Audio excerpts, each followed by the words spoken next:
thousands of people came out yesterday to the streets of Dublin to attend the hashtag Justice for Harvey movement. So go over to Twitter, X, and type in hashtag Justice for Harvey. Of course, this was around the scoliosis treatment, young child, 9-year-old, I believe. He was waiting 8 years for a scoliosis treatment when Simon Harris said that it would only take 4 months back in 2017. So an absolute travesty. It was great to see the left and right coming together on this one. There are a few things basically in Ireland that bring both sides together, guys, and it's great to see actually the unity, okay? Because, you know, on certain issues like this, you know, people that have health and medical issues definitely should be supported, okay? They definitely should be supported. You know, maybe some extreme people on the right would think that, you know, you don't have to, you know, the government shouldn't be caring for people's treatments, but at the other side, guys, you know, you should at least give some life-caring treatment. Like, if it's not immediate help to somebody, okay, if someone's going to die, then absolutely the government should step in and try and help that person get treatment, like plain and simple. So let's watch this video, guys. This is just a few different people that are at the rally. This is from the Irish Watchdog.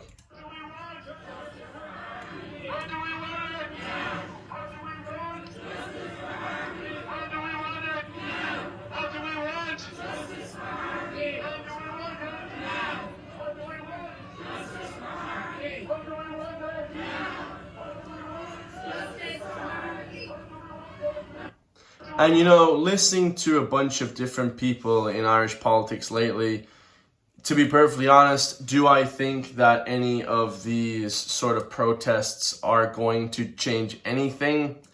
Probably not, guys. You know, the internet is the most powerful place in the world for a reason. It helps change the narrative of millions of people. So the internet is the #1 place to kind of help make change. It is. It just simply is. Going out into the streets and talking to people, that's one aspect. It does help, of course, the protests, absolutely. You need them because you want to be seen in person to be supporting the movement. The support is what you need the most. But really, does it change anything? No. The things that change things is changing the minds of millions of people and voting against certain things, okay? Whether or not these protests make a difference, it's kind of, you know, it's up in the air. Who knows, guys? Do I think Simon Harris is going to change his mind after seeing thousands of people saying, leave the government, resign, Harris, you know, asking for his resignation? No, I don't, guys. I don't think he gives a shit. He's going to laugh at the people and he's going to keep living up in his ivory tower, making lots of money.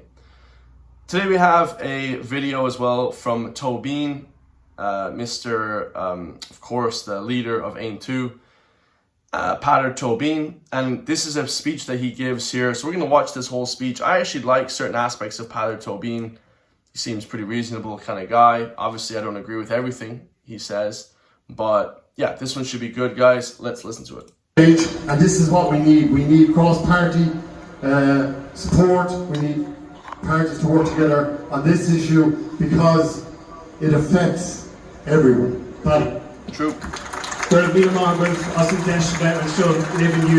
This is an extremely sad day as we all think of Harvey, but it's also an extremely powerful day, a day in which the leadership of one family has shown enormous power in relation to what's happening in this country, and I want to pay tribute to Harvey's family for the leadership that they have shown in the jaws of the heartache that they have suffered, that they have started the fight for justice for Harvey, and to make sure that no other child in this country ever has to wait again.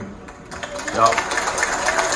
I want to talk briefly about political dysfunction first of all. Political dysfunction is often spoken about in abstract terms, but I believe that political dysfunction is causing the loss of lives of citizens of this country. I have no doubt about the absolute mismanagement by this government of our health service is leading to the loss of life of people. If you look at how many women lost their lives because of cervical check scandal and the dysfunction that happened there, how many people like Eva Johnston lost their lives in our health service for the want of antibiotics or some health service, and how many children are now suffering on the waiting list for scoliosis for the want of treatment and the dysfunction of this government.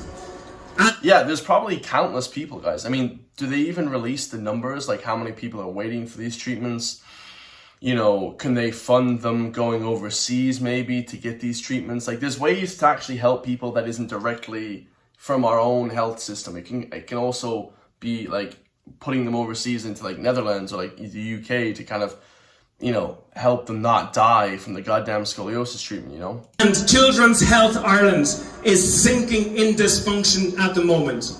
It's absolutely incredible that Children's Health Ireland were allowed to put unregulated springs into children, that they made hundreds of children undergo hip dysplasia operations that didn't meet the threshold for those operations. Wow. Currently we know also in relation to Children's Health Ireland that from elite reports that there is a toxic culture in that organisation. The state money is being spent without being overseen properly there as well. And the fact that today the waiting lists in Children's Health Ireland are increasing, that 233 children today are on those waiting lists for operations because of scoliosis. Okay, so we do know 233, I spoke too soon guys, obviously, 233 children that are on waiting lists. I mean, that's one too many, guys. That's like one too many. 233, that's people that could potentially die the same as Harvey from lung and chest, their lungs and their heart being compressed and not being seen to be treated. I mean, that's ludicrous. It's absolutely incredible. And I believe that Children's Health Ireland should be closed down and their management should be sent away packing. Currently, there is one child who is waiting 4 years for surgery. There's another 2 children who are currently waiting for 3 years. There's 20 children currently waiting between 6 months and 9 months for operations within Children's Health Ireland. Think about that for a second. They're allowing for operations to be taking place on children who don't need them, and children who do need them are not getting the operations that they need currently. Now, I'm listening to CHI and they're saying that the waiting lists are getting longer because they're complicated. I know for a fact that that's not true. Those waiting lists are getting longer because of the lack of capacity and because of incompetence within that organisation. I spoke to one mother this week and she told me that her child's operation was cancelled because of the fact that post-operation aftercare was not available. We're living in a country where this government squirreled away 8 billion euros last year of budget surpluses, and they can't afford post-operative care for a child after an operation. CHI has 36 million euros on its books at the moment. It's sitting on 36 million euros, and yet it can't afford the necessary care for our children. It's absolutely wrong. That's absolutely insane, guys. I mean, 36 million people, 36 million, I mean, it's just 36 million euro. I mean, it's just, everything about this is crazy. Paolo Tobin sure can speak well. He definitely does speak, you know, but, you know, obviously they have their own agenda in the AIM 2. But yeah, everything he's saying about this healthcare system, because the healthcare system here is a disaster, it's a nightmare, same as the UK as well. Interestingly, CHI has still not given its report for 2024, which is unacceptable. There have been 9 separate reviews and audits into CHI's dysfunction, and there's no clarity from this government in relation to what to do for it. Now, so yeah, even when they audit them, even when they try and check what's going on, nothing happens. You know, there's no actually success in anything in that regard, so it just keeps getting worse. This government said every year this government boasts about children coming off that waiting list. Well, I have done the necessary research on this, and other people have too. Many children are being timed out of waiting lists. It's not that they're getting the operations, they're just hitting 18. They're becoming adults, and they're coming off the waiting lists as a result. Wow. Now, so yeah, it's like when they have the numbers every year saying, oh, well, they're not on any waiting lists anymore. It's not that they actually got their procedures. It's just that they turned 18 and they're not technically part of the child waiting for, you know, scoliosis treatment. That's insane. Simon Harris promised in 2017 that no child will go longer than 4 months for a scoliosis operation. Oh yeah. He underwrote that promise to every child on that waiting list. Oh. And at the time, Simon Harris says we don't need ministers to defend the indefensible. And he said that those waiting lists were indefensible. In Simon Harris's own word, his position is indefensible right now.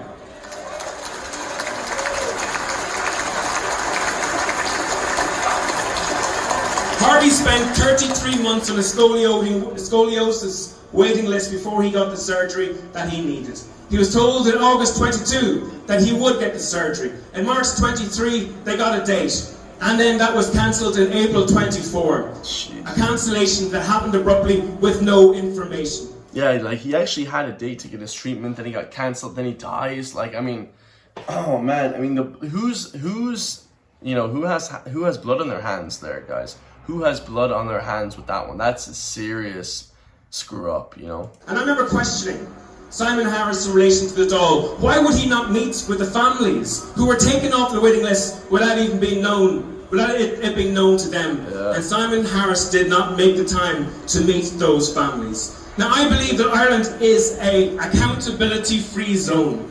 No one in the political establishment ever pays the costs of the damage that they wreak on the people of Ireland. 100%. Matter of fact, they get promoted, because if you get promoted, then you don't have to actually face the repercussions, guys. You know, this is the political system all over the shop in Ireland. I mean, it's super corrupt, of course. We all know it's corrupt. But they never get fired. They never get, you know, docked money. They never get anything bad happening to them, no matter what they do, guys. And in any other position, could you imagine if you let somebody die on a building site? You get fired. You probably get sued. If you're in a political party, you get promoted. You probably get paid more. It's absolutely insane, guys. Absolutely insane. And I think until that changes, we are cursed to wake up morning after morning listening to the same crisis and heartbreak on our radios. Accountability could be the catalyst for change. It could be the remedy to the crisis that we're having in this country at the moment. Yep. Accountability will be transformative in relation to what is happening. Now, I believe that Simon Harris should be made accountable. I believe that Simon Harris must resign. Simon Harris is not fit for office. Yeah, I agree 100%. Absolutely. Justice for Harvey. Simon Harris has to resign, guys. I mean, he just has to resign, you know, plain and simple. Now, the last video we have here, guys, is a video from Aoife on TikTok at AoifeMCG94. And she is living in her car, and she thinks about her grandmother, and just a horrendous story. And I just saw this one on X. Terry K posted this one, so I just had to react to it as well. So let's listen to it, guys, because these are all the heartbreaking stories that we hear from homeless people in the country. You know, we have terrible stories about healthcare. Now we have terrible stories about homelessness. I mean, it's all just one big shit show together, guys. Terrible, terrible stuff. So let's listen to her raw take on the housing crisis in Ireland, because the healthcare system is just as bad as the housing crisis. Make no mistake about it. Another upset in the car video, so buckle up. I was over in my nanny's house. I was just over spending some time with her, and obviously the news was on telly. Wouldn't be an Irish nana, country nana, without the news. The 1 o'clock news was on the telly, and the budget was talking about how they're pumping in so much money for houses, and they're pumping in this, and it's just like, I'm in a tricky situation with my housing situation at the moment. And as a 30-year-old woman, I didn't think that I would be strongly considering moving into like the car or a van or anything like. But it just feels so impossible. Can't rent because rents are so freaking high. My house sharing is a shitty situation at the moment, and can't afford a house by myself. Wouldn't even be seen to have a mortgage by myself. Yeah, I mean, mortgage is just unattainable, guys. Like, who wants to have a 30-year debt? And as well, they don't even approve you for mortgages. If you guys go into Bank of Ireland, that kind of thing, AIB, I don't think they even approve people, guys. Unless you have 2 working members of this, like, marriage, and you have kids and stuff. Like, they don't want to approve people. Okay, they're just trying to make money off people. And if you get a mortgage with whatever percent rate, you know, let's say your house is $250,000, you're probably paying $600,000 back after 30 years. Because of the interest rates. It's just it's the amount of money you're paying is outrageous for houses here. As somebody that tried to do the right thing and set up a business, to help people with their mental health. And ironically, it's left me struggling. Like, don't get me wrong. Mentally, I'm in a much better place than I was a few years ago. But, like, hopeful for my future, for living in this country that I'm from, like, it just seems impossible. And I'm 30. Like, my mom had 2 kids by this time, or at least me, like, a house, like, well on their way for a mortgage, like, their wedding, like, it just seems impossible. And the government today have been like, oh yeah, we're doing everything we can, first time buyers, cost rental. No, you're not. Yeah, so this is 30 years old. I just turned 30 as well, guys, and like, man, it's just a disaster. You know, it's just a disaster. It's a nightmare in Ireland trying to get housing or funding for anything, business or anything like that. You know, trying to do anything here, guys, is tough, okay? It's not the land of opportunity, unfortunately, you know, but like, we have nowhere else to go, lads. Like, I got nowhere else to go. Like, I'm not, you know, we can move to Europe, but like, who wants to live in Germany? Then we have to learn German. Like, the only other countries that are better in Europe, you have to learn different languages. And like, we're not from these countries. We feel connected to this land right here, Ireland first, but they're putting everybody else first. You know, they're putting the EU first. When I talk about Ireland first, the Irish government put the EU first as well. So that's ludicrous stuff. You know, but this woman right here, she's like waking up to this, and it's like, it's really sad to see people waking up to the reality of the situation, because when you're 21, you know what I mean? You don't give a shit. You're living at home. Oh yeah, life is good. You got a shit paying job, but things are still kind of okay because in the future you think you'll be better. But unless you work extremely hard thinking about the future won't be better. You know, plain and simple. And it's just, I'm not saying she's not working hard enough, but I'm saying for me, that's how I thought. You know, when I was 21, I thought it would all be fine and dandy. Oh, everything's going to be okay. No, unless you, oh man, the amount of work that I put in. And 4 years in college I was doing as well, which was a waste of time. Did a business degree, which did nothing for me. The degrees in Ireland are dog shit, guys. They do nothing for the people here. No, you're not. Like, you're not the ones that have to deal with this. With your bonuses and your money coming in from the hotels. Yeah. And like, you can sit in your high horse in your fucking penthouse, in your house, with your comfy clothes and your sports cars and all this shit, while like, people are actually struggling like, to find somewhere to live. Like, do they realize what they're talking about? Yeah, they're like the bourgeoisie, the rich people. Now, I didn't grow up rich, guys. I grew up, we had a house, but we had like no income for a long time, as I always said. Low income for like 10, 12 years. And like, you really see like, okay, this is how most people live. This is really not a good situation. To pull yourself out of that situation is incredibly tough. These people in the government, whatever, they get given everything, guys. They're rich to begin with. Their parents are rich. That means they're going to be rich. It's a shit cycle. The rich get richer and the poor get poorer. The old flippin' phrase, you know? I know that this is an emotionally charged video yet again, but when is it going to change? Like, when is it actually going to change? Never. Please tell me. Never. Because I'm tired of hearing the politician fluff of they're investing this much. Like, when are we going to see change? Because we're sick of it. Tired of it. Like, could you even do something like for people like myself? Like, where do you expect me to live? Like, can you answer that question? What about the single people? Well, let me explain to this lady and the whole Irish public. Where do they expect you to live? They expect you to live at home with your parents. That's where they expect you to live. And unless you guys are close with your family, thank God I'm blessed with a nice family. I love my brother. You know, my best friend's my brother. You know, my parents are amazing. I absolutely love my parents. And we get on great together. We have a nice, big, happy family. But what if you don't have that? Like, and there's issues, like, we don't have our family's not perfect. Like, we're not having like millions coming in or anything like that. We work hard every day. But if you're not working a business or doing something to make money, where do you live at? Like, where are you gonna live at? Like, like, I live at home, guys. Like, do you know what I mean?